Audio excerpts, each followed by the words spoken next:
In this lecture, we will create a trellis chart.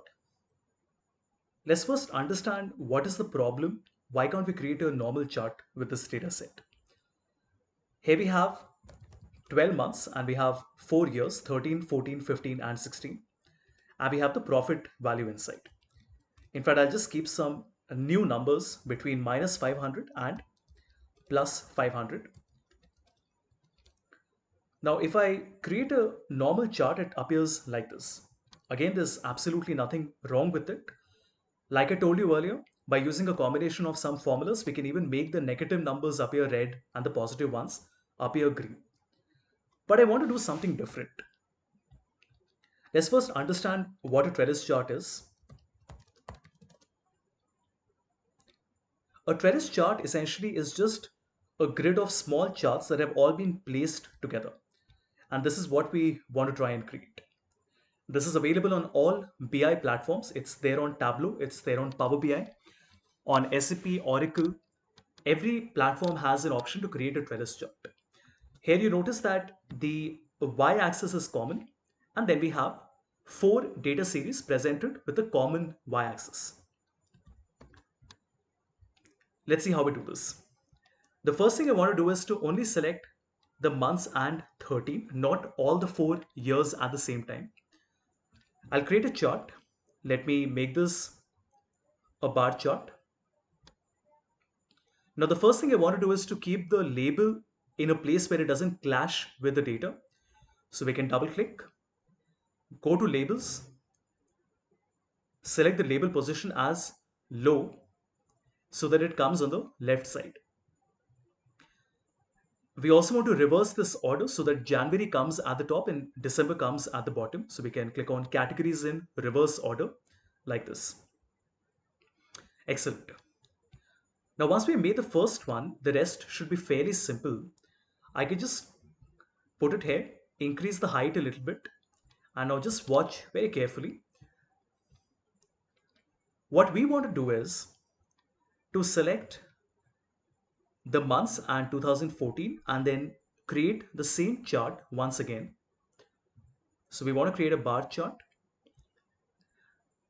But this time we don't want to show the y-axis because we already have the y-axis, which means we can select and delete it. We want the same height and width as the first one. So in format, we can see it is 13 and 8. So let me just make it exactly 13 and 8.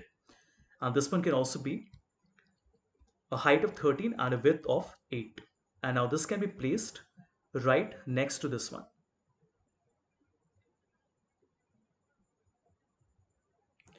If you want them to be highlighted, you can also select them and then add an outline. So in format, shape outline, we can just add a nice yellow outline here like this. I can maybe put the same color or put a different color here. So let's put a different color. And I hope you see where we're headed with this. Once I've created the first two, you can create the rest as well.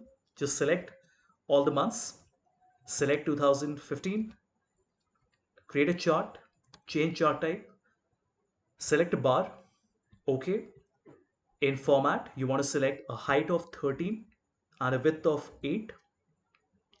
Select the y-axis and delete it, and then put it here on the right. And you also want to select a different outline. So we'll select different color this time. Increase the weight to 3 points. Right? So I'm not really doing it for the 4th year, but you can see how nicely we can create a trellis chart on Excel, which has a common y-axis, and then it has different series represented as different sets of charts. So let me complete this. Here also we want to reverse the value order. And in the final one as well, we want to reverse the final order. So values in reverse order, and it appears like this. Now, if you want the numbers to appear at the top, just like we did earlier, the label will be high, and here as well, the label will be high.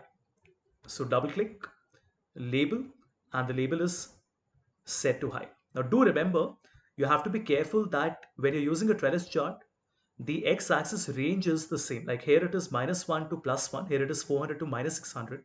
This is not correct because it might confuse the user. So always make sure to keep the same numbers.